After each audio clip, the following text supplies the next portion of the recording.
que es importante retomar. La Biblia nos habla de retomar las sendas antiguas. Y hoy quizá hemos sido contaminados, hoy hemos sido influenciados, hermano, con ciertas cosas modernas que le aman, como que el Evangelio se fue siguiendo, como que se fuera modernizando. Yo creo con todo mi corazón que el Evangelio es el mismo de ayer, de hoy y de siempre. ¿Sí? Ciertamente el Señor es el que muda tiempos, quita, pone reyes, pero su palabra, que es eterna, no tiene modificación. Su palabra es eterna. Entonces, lo mismo que predicaba nuestro Señor Jesucristo en el tiempo de los evangelios, la misma palabra que predicaban los patriarcas en el Pentateuco, Moisés, Abraham, etcétera, hermano, es la misma palabra que se tiene que estar predicando hoy, no tiene variación. Entonces tenemos que ir a las sendas antiguas sabiendo, hermano, que el altar personal es algo importante, trascendental, hermano, la base. Yo le podría decir, hay cosas importantes en su vida natural. ¿Será que es importante respirar o no es importante respirar? ¿Qué dice usted? O digamos, hermanos, esta semana estamos de vacaciones, le dijeron sus pulmones y no vamos a respirar, así que nos vemos dentro de 8 días. ¿Se podrá hacer eso? No. Hay cosas inamovibles. Hay cosas que son base importante. Y dentro del Evangelio glorioso, hermano, la Biblia, ¿sabe qué creo yo, hermano, que ha pasado? Que se ha predicado, hermano, un evangelio en donde solo es de pedir, y pedir, usted pida, usted declare, y usted es, no. Hay cosas, o la mayoría de las cosas en la palabra van a ser el resultado de su intimidad, van a ser el resultado de tu búsqueda, ¿sí? Entonces, yo solo quiero tomar como base nuevamente, hermano, el texto que estamos leyendo, que tomamos como base Levítico capítulo 6, versículos 12 y 13. Y dice la palabra en el nombre del Padre, del Hijo y del Espíritu Santo, Levítico 6, 12.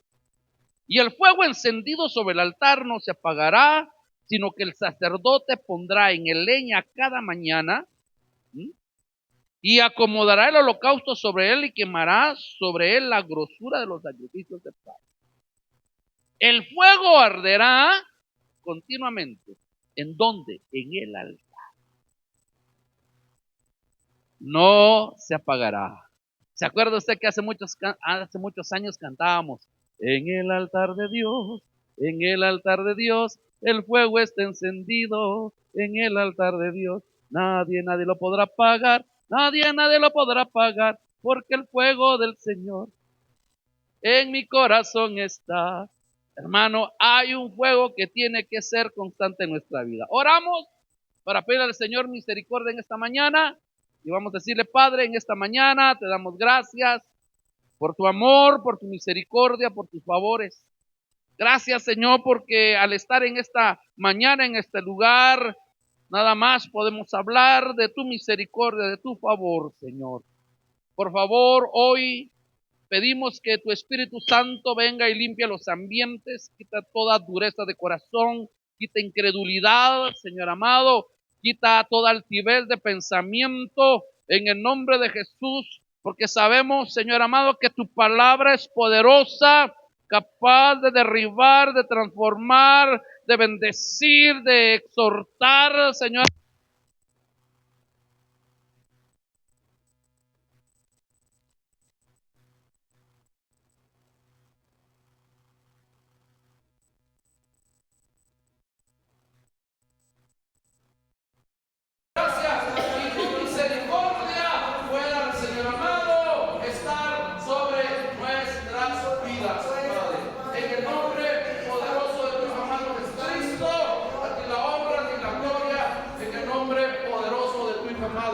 Jesucristo. Ponemos las diferentes necesidades, hermanos que andan de viaje, por favor, tráelos con paz, con gozo, con bendición, respalda siempre tu palabra por amor a tu nombre, Señor. En el nombre de Jesús, amén, Señor, y amén.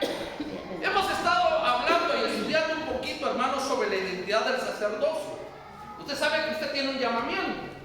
Usted tiene un llamamiento, hermano, ¿a qué? Un llamamiento a ser una nación santa, una nación de sacerdotes. ¿Sí? Pero es interesante, hermano, saber que tenemos el llamamiento, pero no por ser, no solamente por tener el llamamiento, automáticamente ya podemos empezar a desarrollar un sacerdocio. Usted y yo tenemos el llamamiento de ser sacerdotes, de ser una nación santa, pero estas dos situaciones, de ser una nación santa y de ser un sacerdote, solamente se va a habilitar, hermano, a través de un altar, del altar personal, del altar familiar, del altar congregacional. Usted en esta mañana vino a hacer un altar al Señor.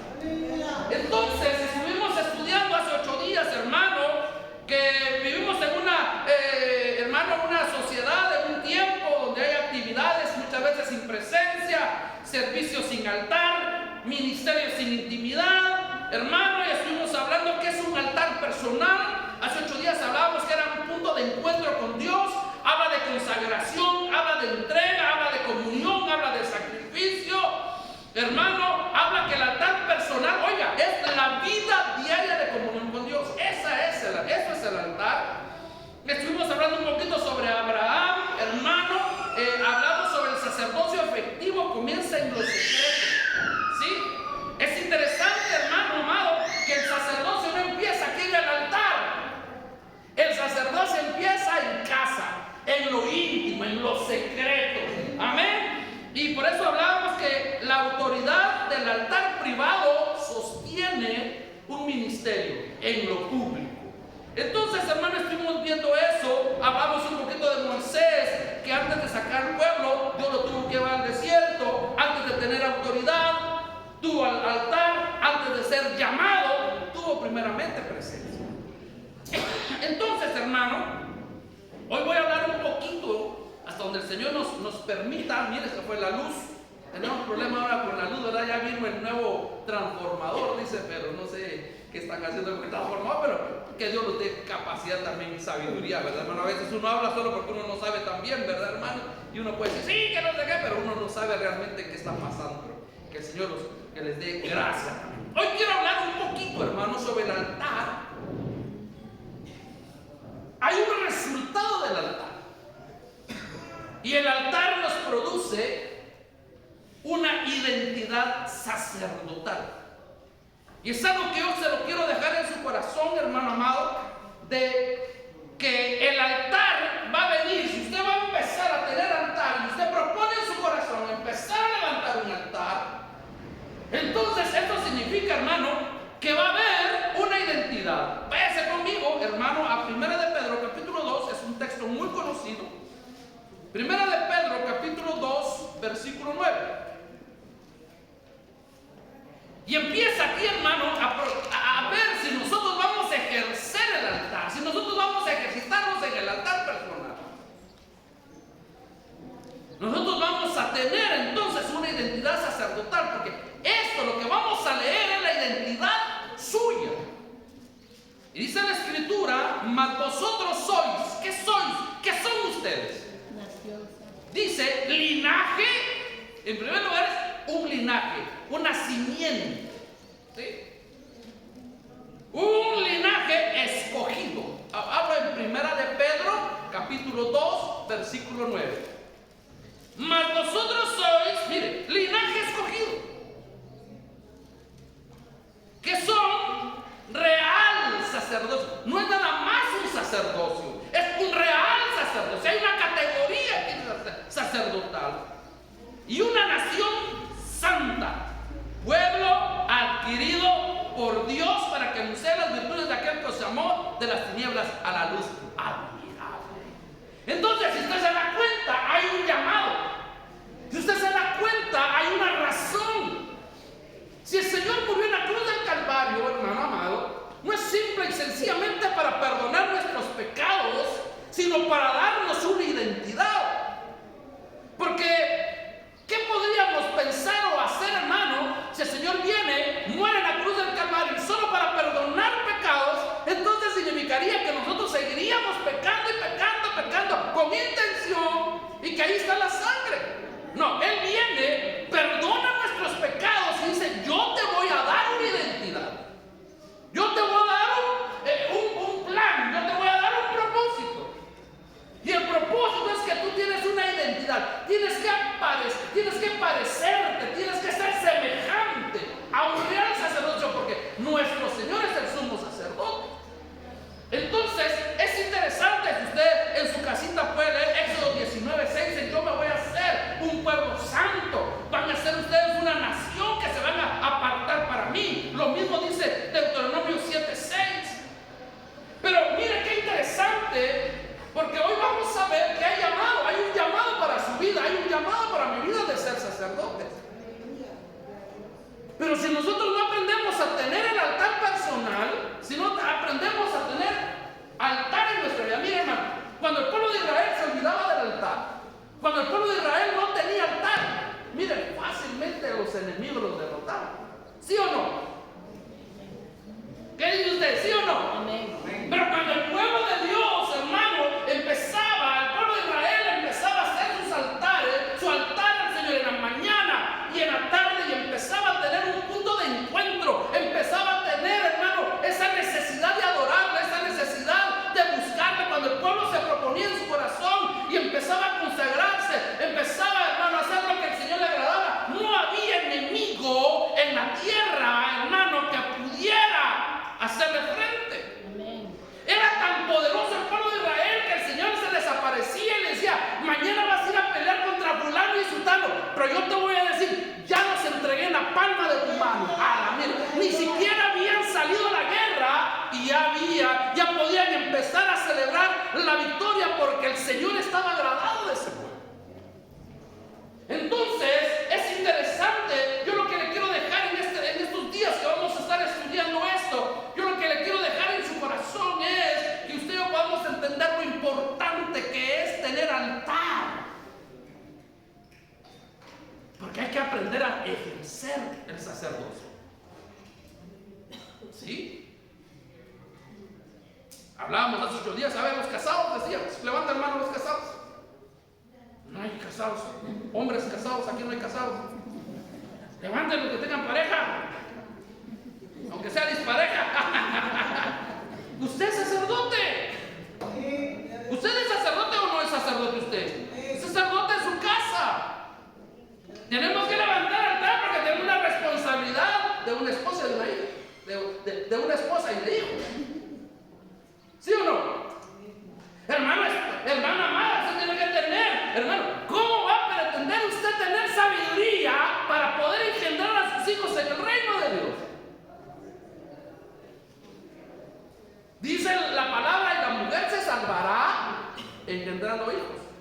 Pero no habla de salvación de perdición, sino se va a salvar de tener muchos problemas, porque solo la salvación la da Cristo. Pero ¿cómo va a tener usted? ¿Cómo va a ser usted una mujer por ejemplo, que cuando se habla del Día de las Madres, ¿verdad? Ya no habla uno, ya no hay ni de qué hablar de la mujer de Proverbios 31, mujer virtuosa. Pero ¿cómo? Si usted es mujer de Dios, no tiene altar, no va a llegar a ser una mujer virtuosa. Nosotros, si no somos hombres de altar, hermano, no vamos a poder ejercer el sacerdocio. Los hijos, de igual manera, tienen que aprender a tener su altar, porque tienen que tomar decisiones en la vida. Pero yo le quiero dejar, hermano, este ejemplo bien interesante, porque yo le digo, usted tiene un llamado a ser sacerdote, pero eso no significa que usted está ejerciendo el sacerdocio.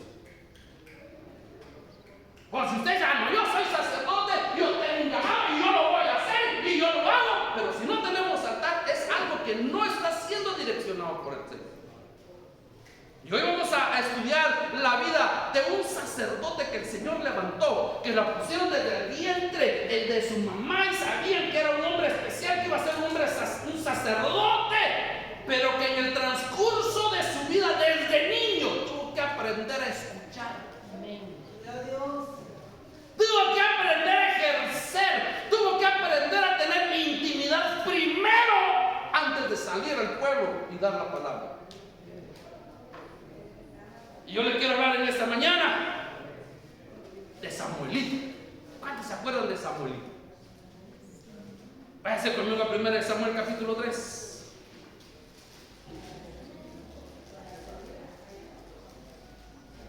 Primera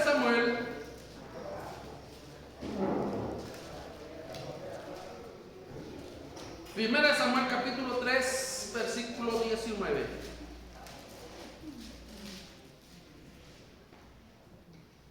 Oiga,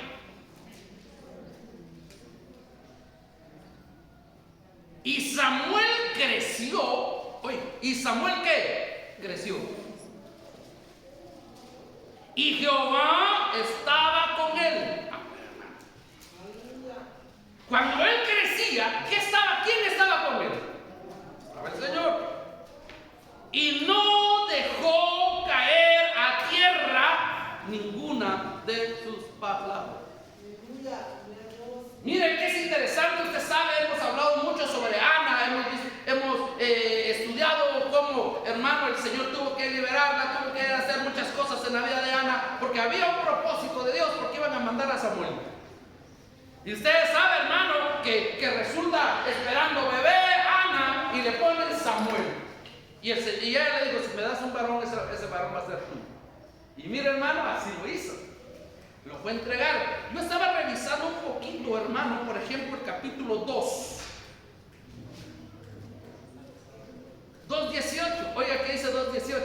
Y el joven Samuel, el muchacho Samuel, el niño Samuel, ministraba en la presencia de Jehová, vestido con efod de lino que le hacía su mamá.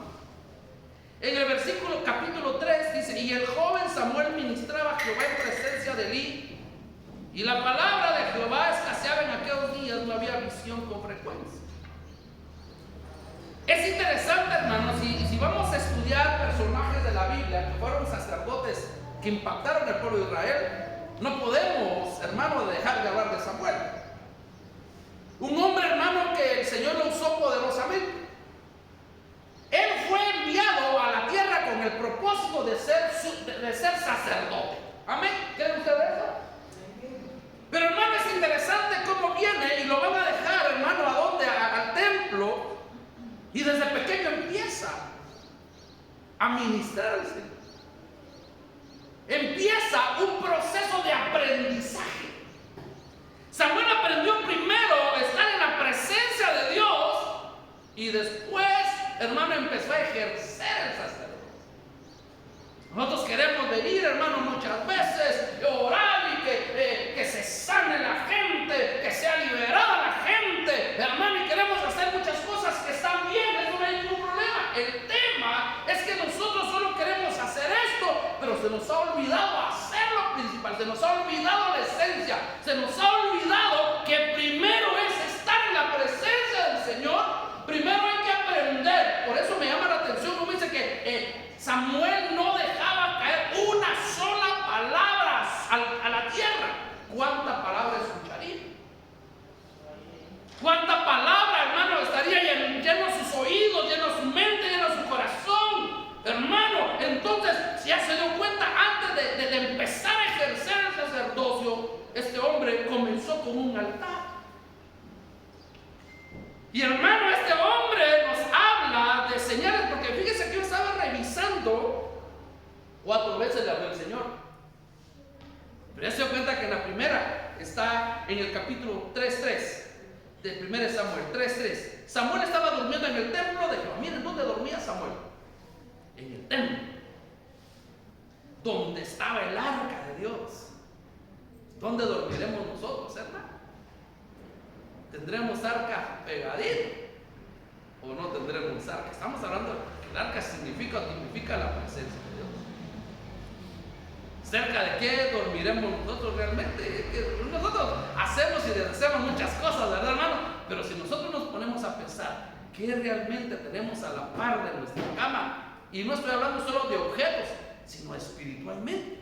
Pero este joven, este niño, como usted quiera llamarlo, dice que dormía en el templo de Jehová donde estaba el arca de Dios. Antes que la lámpara de Dios fuera apagada, Jehová llamó a Samuel. ¿Quién llamó a Samuel?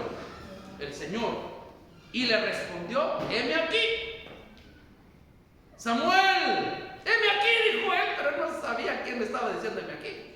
Y sale corriendo y dice, y corriendo, luego a Elí dijo, heme aquí, ¿para qué me llamas? ¿Él conocía la voz de Dios? ¿Él conocía la voz de Dios? No. El sacerdote primero tiene que aprender a conocer la voz de Dios. ¿Usted conoce la voz de Dios? Usted sabe que en el huerto habían varias voces, ¿sí o no? Estaba la voz de Dios, estaba la voz de Adán, estaba la voz de Eva, pero también estaba la voz de la serpiente o del serpiente. ¿Será que usted y yo podemos diferenciar realmente la voz de Dios? Nosotros podremos decir realmente Dios es el que me está hablando, o decir Dios me está hablando y es el otro el que me está hablando. Hermano, es una cosa bien delicada, ¿sí? Tenemos que aprender a oír la voz de Dios. Tenemos que conocer. Por eso la Biblia dice, mis ovejas conocen mi voz. Las ovejas conocen. Mire qué tremendo, porque las ovejitas naturales, las que usted mira en los cuchumatanes y después las mira en su plato así bien asaditas, bien ricas, o aunque sea en caldito, ¿verdad? Una vez me invitaron a tomar un caldo de cordero. ¡Ay, hermano, mire qué delicioso el caldo de cordero! Pero yo le voy a decir algo, hermano. La ovejita tiene algunos inconvenientes. La ovejita no tiene una visión muy larga. La visión de la ovejita es corta. ¿Sí? Por eso el pastor tiene que ir adelante y lo más que alcanza a ver la ovejita es a su pastor. Y ahí va la ovejita. Pero la ovejita lo que sí tiene agudo es su oído. Porque por el oír la palabra de Dios viene la fe. Por eso no dice la palabra, y las ovejitas me miran y me conocen. ¿Verdad que no dice así? El que sí conoce con la mirada es el Padre, es el Hijo, es nuestro amado. ¿Sabe por qué? Porque yo lo puedo ver en la figura del hijo pródigo. Cuando venía el hijo pródigo, él venía todo sucio, todo harapiento, con el pelo largo, pero este es mi hijo porque así camina. Y yo lo conozco. A nosotros nos miran y nos hablan. Y nosotros como oveja tenemos que aprender, hermano, a escuchar la voz de Dios. Entonces, miren, la primera vez sucede, segunda vez está en el versículo 6. Y Jehová volvió a llamar otra vez, en la segunda vez. Y levantando Samuel vino a Elí y dijo, heme aquí, ¿para qué me has llamado? Y él dijo, hijo mío, yo no te he llamado. Volvete a acostar. Te estás molestando. No me estás despertando porque estoy soñando. 3, el versículo 8. Jehová pues llamó por tercera vez a Samuel. Y él se levantó y vino a Elí y dijo, heme aquí, ¿para qué me has llamado? Entonces, mira, hasta la tercera vez el profeta, el sacerdote ese entonces que era Elí, entendió que Jehová estaba llamando al joven. Pero mire qué tremendo, hubo una instrucción. Hubo una instrucción, por eso, mire, hermanos amados, jóvenes principalmente, y para todos, ¿verdad? Tenemos que aprender a amar la instrucción. Y si algo nos cuesta a nosotros es poner atención a las instrucciones. Tenemos que aprender. Aquí hubo una instrucción. Aquí le dijeron a Samuel, ¿sabes qué? Y dijo Elí a Samuel, ve y acuéstate, y si te llamaran otra vez, habla Jehová, porque tu siervo oye. Mire, él recibió instrucción. Yo lo que le trato de decir, hermano, es que un sacerdote, para que verdaderamente esté ejerciendo el tema del sacerdocio genuinamente, tiene que aprender en primera instancia a discernir la voz de Dios. Tenemos que aprender a escuchar la voz de Dios. ¿Sí? Mira, hermano, es tan tremendo. Por eso la Biblia dice que debemos de cuidar por sobre todas las cosas nuestro corazón, porque es perverso y malo más que ninguna otra cosa.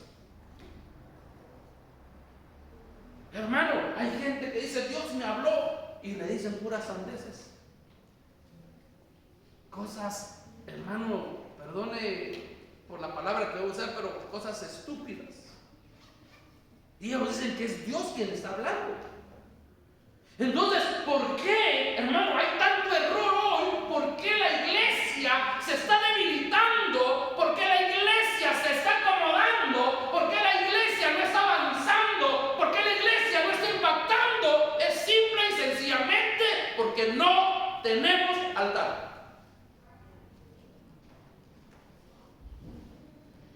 ¿Sí? Vivimos una religión. Somos religiosos. El domingo voy a la iglesia. Y si no, pues voy loco. ¿Verdad? Sí, está bueno. No, hermano. El que tiene altar. Mire, yo conozco gente, hermano, que hace deporte. Pero dígale a una persona que está acostumbrada a hacer deporte que no haga una semana, se desespera. Ay, mire, es que ya me hace falta. ¿Sí o no? ¿Es que sí? Ay, ya me hace falta, tengo que echar una mi corridita, o mi vuelta en bicicleta, o mi chamusquita. ¿Por qué? Porque se acostumbra, porque es algo ya necesario en el cuerpo. Alguien que tiene altar, hermano, un altar genuino, hermano, va a tener la necesidad de buscar. Por eso, hermano, a la iglesia de Éfeso le dicen: has menguado. Una cosa tengo contra ti, que ¿qué? Has menguado. Has dejado. Te has apartado de tu amor. Cuando hay recién casados, hermano, uno se puede dar cuenta cuando hasta clavos tiene. Como hermano que unas personas de menos de un año casados no se puedan ni ver muchas veces a la cara. ¿Sabe qué es eso? El amor menguado. El que está enamorado, el que sí vive apasionado, el que tiene altar, va a tener siempre el deseo de buscar, hermano. Yo le voy a decir algo y se lo digo con mucho respeto y con mucho amor. Si usted no tiene necesidad de venir a la iglesia, si usted puede pasar 15 días en su casa sin venir a la iglesia, tenga cuidado. Tenga cuidado. Porque su amor se está enfriando. Yo no puedo faltar a la oficina, yo no puedo faltar al trabajo, yo no puedo faltar al gimnasio, yo no puedo faltar a las actividades, las actividades sociales, yo no puedo a ningún lado. A la iglesia sí, que no es así. Si usted tiene altar, si usted está teniendo comunión, si usted sabe discernir la voz de Dios, hermano, va a tener la necesidad de venir. Por eso, hermano, eso lo digo con mucho respeto. Cuando hay gente que empieza a faltar un mes y 2 meses, digo, simple y sencillamente no hay altar. ¿Sabe qué hoy es el culto de Santa Cena? Es de venir a ponernos a cuentas. ¿O no se va a ponernos a cuentas con el Señor? Hermano, es una actividad. Y mira, hermano, hoy muchos no vinieron. Y yo les garantizo que muchos durmiendo. Fíjese, hermano, que nosotros supimos que sí viene la luz, por eso ya no fuimos. Ponemos, mire, aparece una hormiga y por eso ya no venimos aquí. Si yo le contara como pastor lo que yo tengo que oír por lo que la gente no viene. De verdad, hermano, dan ganas de quitarse el cincho y darles un par de pedazos. Hay cosas ridículas, hermano, por la cual la gente no. Pero no es eso, hermano. Yo he entendido algo. Fui a Quetzaltenango esta semana porque me hicieron una pequeña operación, no operaciones, sino tenía muchas cabecitas de vena, hermano, y tenía más de 10 en el cuello, en esta parte, y tuve que ir con un médico para que me las extirpara o me las quitara, ¿verdad? Las verrugas, algo así, y qué doloroso, hermano, que le pongan anestesia y después qué feo el dolor porque le queman la carne a uno y ahí le ponen las cositas. Pero el doctor resultó siendo familia. Está casada con mi prima, yo no sabía. Mire, yo soy de Huelva, que no sé qué, que no sé más. Y en eso empezamos a hablar de la familia. Y dices, hermano, que nosotros tenemos un familiar que tenemos muchos años de no verlo. Muchos años. Y es un familiar muy cercano. Tenemos más de 10 años de no verlo. Pues yo tengo más de 10 años de no verlo. Por hablar de en mi calidad personal. Y entonces yo empecé a hablar con el doctor, porque el doctor, bien cristiano, él tiene un asilo, hermano, una casa para viejitos, para cuidar a ancianitos. Y me dice, tengo 35 ancianitos, los cuidamos. Y doctor, ¿cuánto cobra? Le digo yo, 9,000 quetzales. Porque tienen terapias, tienen fisioterapistas, tienen psicólogos, o sea, los tienen a los ancianitos, pero. Y ellos dicen, cuando parte un ancianito, nosotros no decimos, se murió el ancianito. Ellos dicen, se graduó el ancianito. De todo lo que platicamos ahí, hermano. Bueno, pero. Y yo le digo, fíjese que nosotros, este familiar muy cercano, oiga lo que le voy a decir. No tenemos relación porque él odia el evangelio. Y por eso no nos quiere. Cuando yo venía de Shell, hermano, y no sé por qué se me alumbró el flujo, ¿verdad?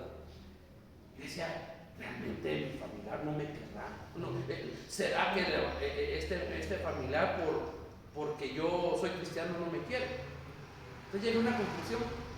Yo, cristiano o no cristiano, a mí no me quiere, punto. Nosotros no le podemos empezar a dar careta o sobrenombres a lo que es.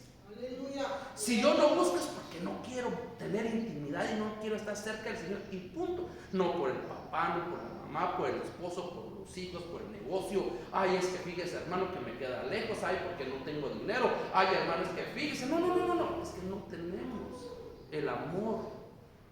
Yo lo que le trato de decir en esta hora es, pongámosle el nombre que es a las cosas.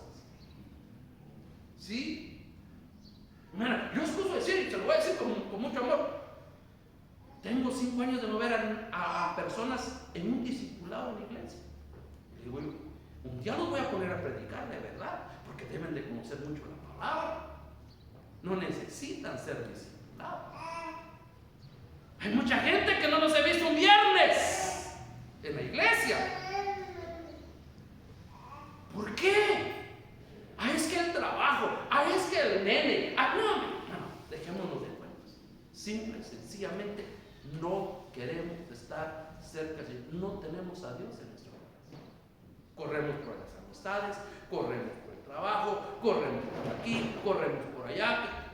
El nene, y salimos todos corriendo. No, hermano, no es eso. Es que simple y sencillamente no tenemos altar. Y cuando nosotros empezamos a tener altar, empezamos a discernir la voz para poder ejercer el sacerdocio, todos nos vamos a empezar a guardar en santidad.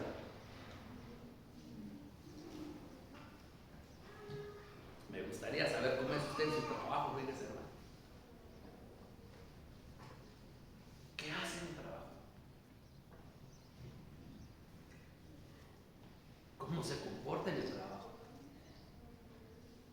Qué bueno fuera que usted solo trabajara con gente cristiana, pero usted trabaja con gente impía. Y cuando usted está con los impíos, ¿cómo es? ¿Cómo se comporta? Se comporta impíamente. Puede hacer que su compañero de trabajo, su jefe, sea un pecadorazo de 7 sueldos.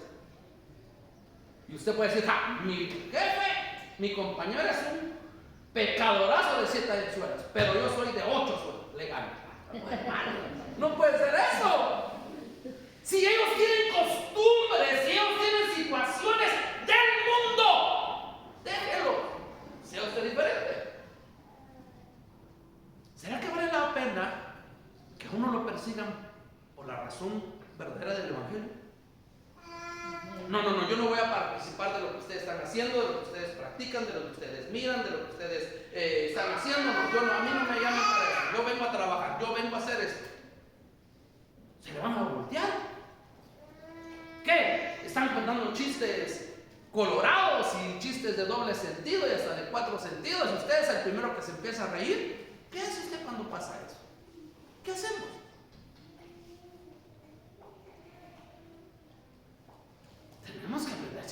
Tenemos que aprender, hermano, ¿a qué? A guardar nuestra vida en santidad. Pero eso solo lo va a poder hacer el sacerdote, porque, hermano, no es nada más de querer ejercer un sacerdocio. Es que tenemos que aprender a discernir y tenemos que aprender a vivir en santidad. A ver, miremos todos los hermanos. Mire su mano. Mire, hermano, ¿qué practica usted entre la semana con sus manos? ¿Qué practicamos nosotros en la semana?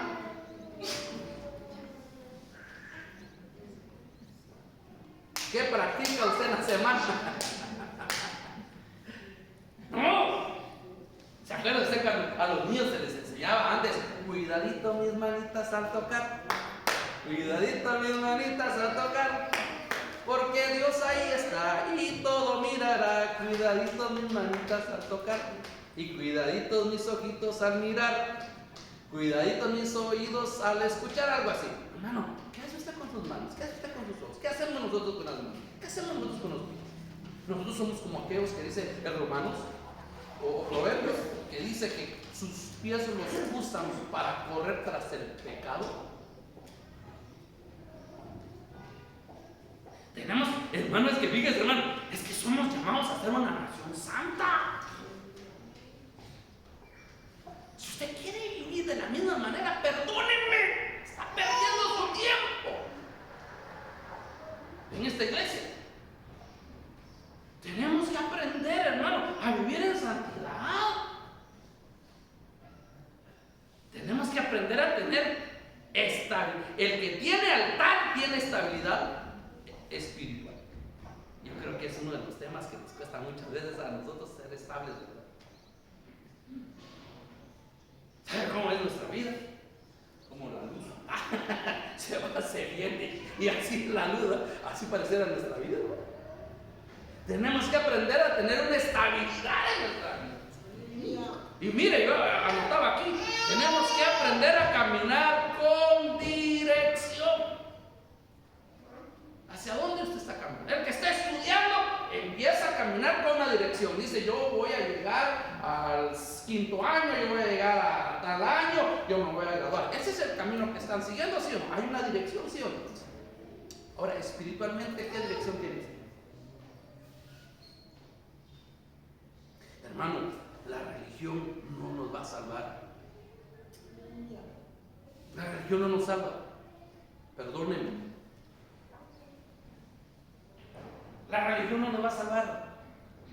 Lo que nos va a salvar verdaderamente, hermano, es aprender a tener un altar para poder empezar a ejercer un sacerdocio en nuestra vida. Ahora, yo estoy entendiendo que todos tenemos un altar. Porque el punto número 4 que quiero explicarle en esta hora, yo podía analizar un poquito, es cuando el altar se descuida.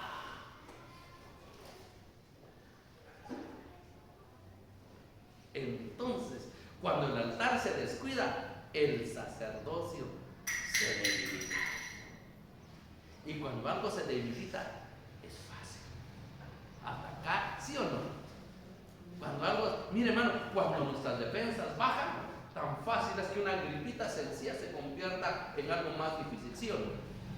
Por eso ahora todos hay que vitaminarnos, desintoxicarnos, que tomar vitaminas para que nuestras defensas estén así bien ponchadas, así como Rambo, así que cuando aparezca la gripe, empiece el hermano y que no nos enfermemos, ¿verdad que sí? El débil. Mire, dice la Biblia que muchos han comido sin discernimiento en la mesa del Señor y por eso hay muchos débiles. Mire qué tremendo. Hay muchos enfermos y muchos duermen, dice, pero ese duerme significa que muchos están muertos. ¿Qué pasa, hermano, cuando nosotros descuidamos? Si algo, hermano, tenemos que estar batallando nosotros es de mantener nuestro altar encendido. ¿Qué pasa, hermano? Cuando el altar se descuida y el sacerdocio se debilita. Uno de los peligros más grandes es mantener una función sin comunión. Mire qué tremendo. Yo encontré esto y a mí me llamó. Uno de los temas más peligrosos, hermano, hoy es tener o mantener una función sin tener comunión. ¿Sabe por qué es peligroso? Porque como uno ya no tiene comunión, ya no tiene uno ese tema de comunicación con el Señor, entonces uno va a oír cualquier voz y va a hablar cualquier cosa. O se le va a ocurrir a uno cualquier cosa y eso va a compartir. Y eso no se puede. Yo quiero que se vaya conmigo a Levítico capítulo 10. Este puntito vamos a ver y vamos a administrar la Santa Cena. Levítico en su capítulo 10. Mire, hermano, qué tremendo. Yo me quedé anoche leyendo este pasaje, hermano, y dice, hermano, capítulo 10 de Levítico 10:1: Nadab y Abiú, hijos de Aarón, tomaron cada uno su incensario y pusieron en ellos fuego, sobre el cual pusieron incienso, y ofrecieron delante de Jehová, y presentaron delante de Jehová fuego extraño, que él nunca les mandó.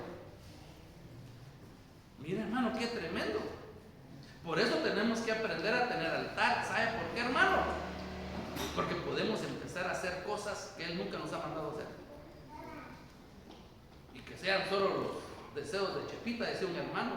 Ya, porque como yo deseo, es que yo pienso. No. Tenemos que aprender a hacer lo que él quiere que nosotros hagamos. Pero mire, hermano, mire, hermano, yo le voy a decir, estamos en un tiempo de pura misericordia. ¿Cuántos bendecimos el tiempo que estamos viviendo? Yo bendigo el tiempo que estamos viviendo, de verdad. Y yo le voy a contar por qué. Usted y hoy podemos venir hasta torcidos sin pecado. Yo no quiero que nadie esté muriendo y que les esté cayendo fuego del cielo hoy en la mañana. O cayó fuego del cielo y chamuscaron a alguien. Estos hombres fueron a presentar un fuego extraño. Y oiga, ¿qué dice el versículo 2, hermano? Y salió fuego delante de Jehová y los quemó, y murieron delante de Jehová.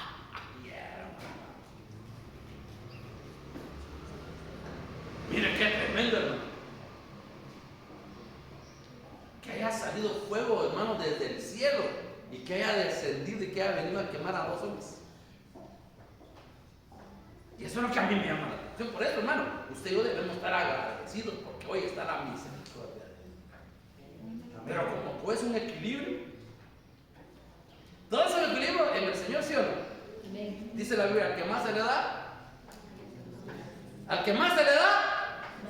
más se le va a ser demandado. Y a usted y a mí nos han dado más misericordia que en aquel tiempo. Se nos va a ser demandada esa misericordia. No crea que también, yo puedo vivir como yo quiera y al final a mí, no. Al que más se le da, más se le da. Ellos no tuvieron misericordia, cometieron un error y fuego cayó del cielo. Ahora, ¿sabe qué me puse yo a pensar anoche, hermano? En Aarón. Eran sus hijos. Y mire qué dice más adelante, porque a mí me llamó la atención. Dice, entonces dijo Moisés a Aarón, esto es lo que habló Jehová diciendo: en los que a mí se acerquen me santificaré, y en presencia de todo el pueblo seré glorificado. Y Aarón dice, cayó, enmudeció. ¿Qué significa eso? Que ni siquiera pudo llorar a sus hijos. Yo me puse a pensar en eso.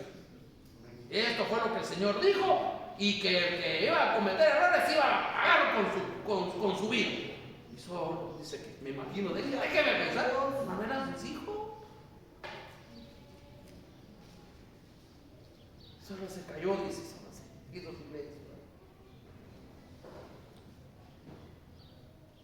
Porque, mire, hermano, por eso yo le invito, si usted puede comprar una su Biblia, cuando diga, este año voy a comprar una Biblia, trate la manera de comprar una su Biblia que tenga de estudio. Yo le invito, mire, yo tengo una de estudio. ¿Y por qué? Porque hay anotaciones bien interesantes. Por ejemplo, yo leyendo anoche, aquí viene una anotación en mi Biblia y dice, el pecado de Nabal y Abiú fue obrar en las cosas de Dios sin buscar la mente de Dios. Entonces fueron sus deseos. Fue culto voluntario. A mí me llamó la atención. Un culto voluntario que a menudo tiene cierta reputación de sabiduría, pero no tiene un valor, no tiene valor alguno delante del Señor. Entonces aquí no es como su voluntad o como mi voluntad, hermano, quiere. Porque presentar cosas que el Señor no nos haya pedido, eso es presentar fuego extraño. Pero ¿por qué le digo yo eso? Hermano amado, los hijos de Elí también, hermano, en 1 Samuel, ejercían función sacerdotal, pero habían perdido el temor. Llegaban a ofrecer los sacrificios y mire, estos hombres mandaban como que personas que les servían a ellos, vayan y tráiganme lo mejor de la carne para nosotros. Y dice que agarraban con un tenedor de 3 puntas, dice la Biblia, y dice que le decía, quítate de aquí. No, este es el altar, es el sacrificio para el Señor. Quítense porque allá quieren de esto y si no van a tener problemas ustedes. Y se daban la mejor parte del altar. ¿Acaso era para él? ¿Qué pasa cuando se pierde el altar? Se pierde el temor. Entonces, hermano, mire, como resultado de perder el altar, hermano, empieza la corrupción, esa palabra tan famosa ahora, ¿verdad? Entonces fíjese que me empecé a buscar qué es corrupción en un tema secular, en un diccionario secular. Oiga, ¿qué es corrupción? Es el abuso de poder. Los hijos de Aarón abusaron del poder que tenían, ¿sí o no? Los hijos de Elí abusaron del poder que tenían, ¿sí o no? El abuso de poder, corrupción es el abuso de poder o de una posición de autoridad para obtener beneficios personales indebidos, ya sean económicos, de favores o de estatus, en perjuicio del bienestar colectivo, ético y legal. Esa es la corrupción. Pero busqué qué es corrupción en la Biblia. Y dice que la corrupción en la Biblia, según el punto de vista bíblico, se refiere tanto a un deterioro moral del ser humano que se ha alejado de los mandamientos divinos, como a la descomposición física. Abarca el egoísmo, el soborno, la injusticia, el fraude, males que la Escritura denuncia para destruir la justicia y el bien común. Cuando nosotros empezamos, hermano, a alejarnos y nosotros empezamos y ya no tenemos esa práctica del altar, puede venir la corrupción en nuestra vida. Y va a venir la pérdida de la presencia de Dios. Si el altar significaba comunión, si yo no hago altar, ¿qué significa? Que no quiero tener la comunión, pues. No me interesa. Si usted no ora en su casa, si no oramos nosotros en nuestra casa, ¿será que Dios dice, ay, este hijo cómo me ama, quiere hablar siempre conmigo? ¿Será que podrá decir el Señor eso? Si usted no habla nunca con el Señor,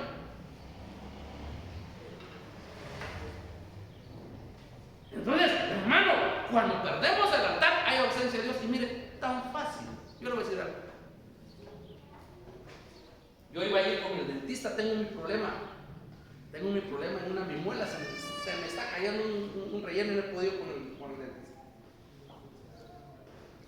Pero yo voy a ir con tal dentista, pero yo le tengo que dar una palabra.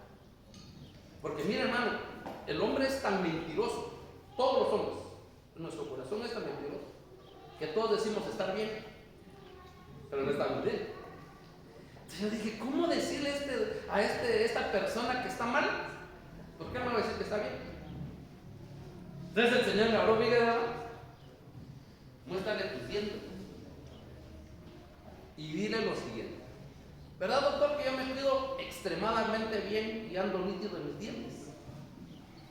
Y él te va a revisar y te va a decir que no, porque tienes un relleno caído, dijo aquel, tengo algunas caries, ¿sí? Entonces él solo se va a empezar a reír y decir, ay, este pastor a mí me quiere engañar, a mí me quiere dar a tol con el dedo. Este cuate ni siquiera se cuida como debe cuidarse los dientes, ¿verdad que sí? Entonces usted dice, ay, doctor, yo me los cepillo 7 veces al día. Entonces, ni cepillos de dientes tiene usted en su casa, yo me puedo dar cuenta si yo le estoy viendo aquí los dientes, ¿sí o no? Usted puede engañarme, ¿verdad que no vamos a engañar al dentista? Pero yo le voy a decir exactamente, así puedo yo ver su vida. Usted me puede decir que está bien, pero yo puedo ver que no. El Señor me muestra que no. ¿Por qué le digo yo eso? Porque es tan fácil ver cuando una persona no tiene la presencia de Dios. Cuando una persona se empieza a apartar de la presencia de Dios, oiga, no me lo vaya a malinterpretar, se vuelve una persona desgraciada, porque pierde la gracia. ¿Sí? Hay persona que sale en la presencia de Dios, hermano.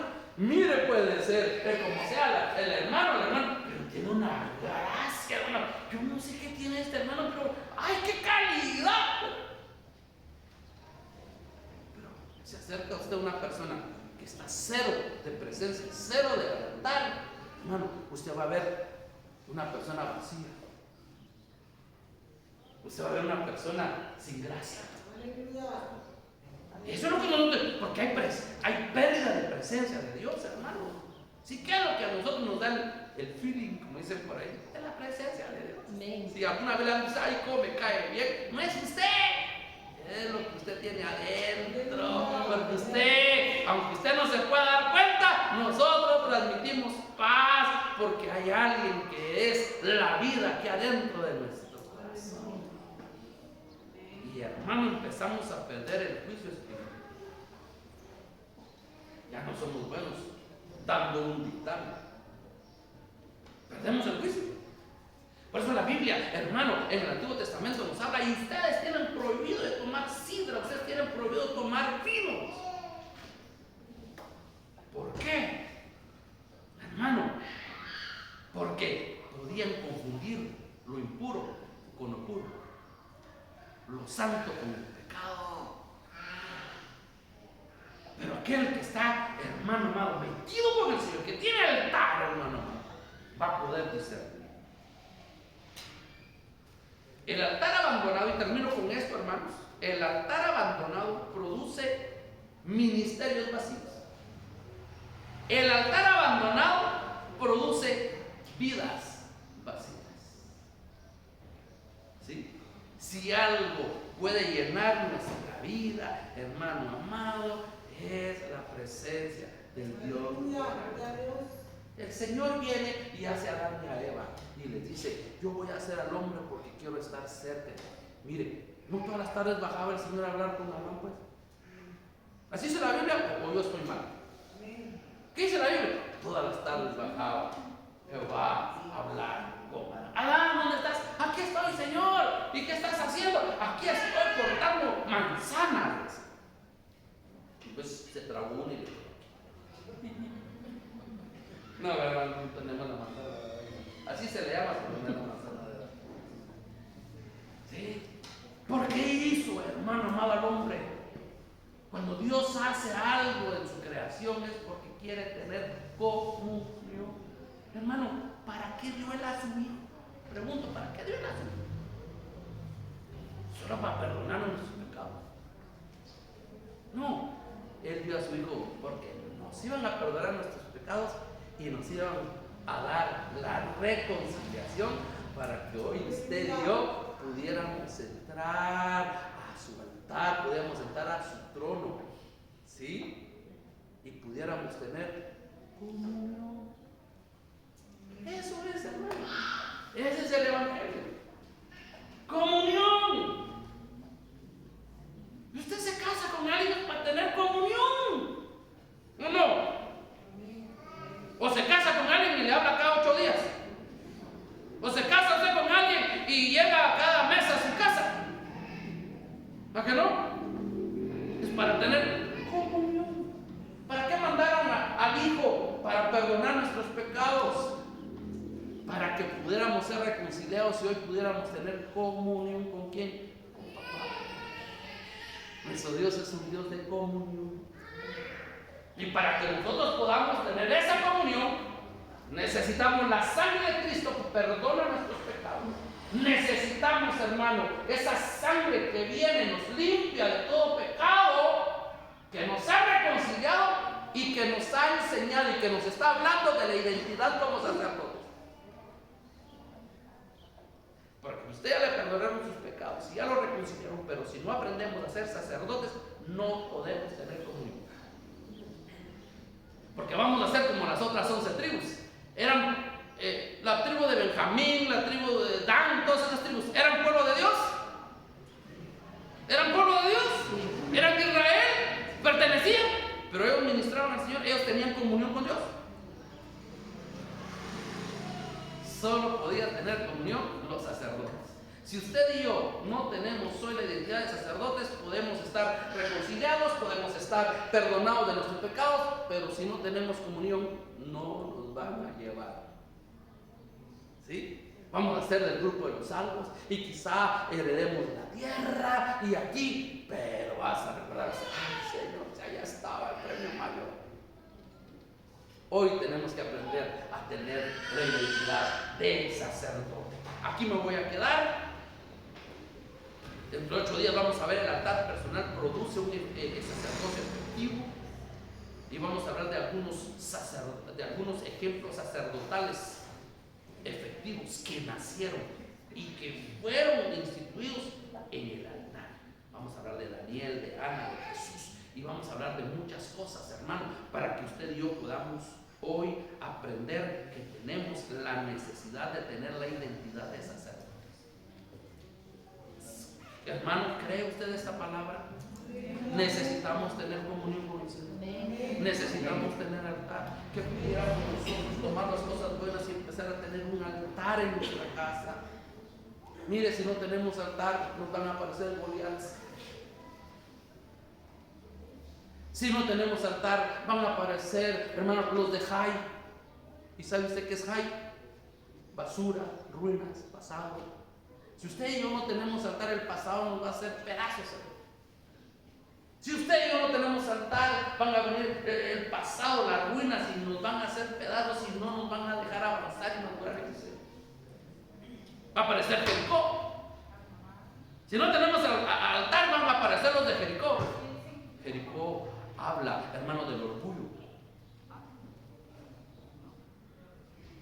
Habla de ser cambiante.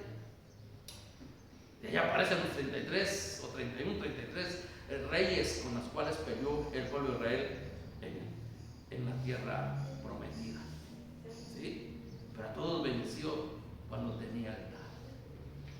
Vamos a hacer altares en nuestra casa. Aprendamos a amar al Señor, aprendamos a tener intimidad, aprendamos a leer la palabra. Lea algo. Yo esta semana estuve leyendo Gálatas, miren cosas bien tremendas lo que habla. Así que les escribió Pablo a los Gálatas porque se estaban apartando y estaban dejando que gente entrara a dar otra doctrina. Y por eso Pablo los tuvo que poner Gálatas insensatos. ¿Quién les enseñó? ¿Quién nos fascinó a desobedecer al Señor? Si a ustedes presentaron a un Cristo vivo, mire hermano, qué regañadas del apóstol Pablo a los de Gálatas. Que el Señor nos ayude y que el Espíritu Santo pueda poner ese sentir en nuestra vida, esa necesidad de tener ayuda. Dice usted amén. Cierra sus ojitos. Voy a terminar esta mañana. Yo le voy a pedir a los hermanos que se preparen ya.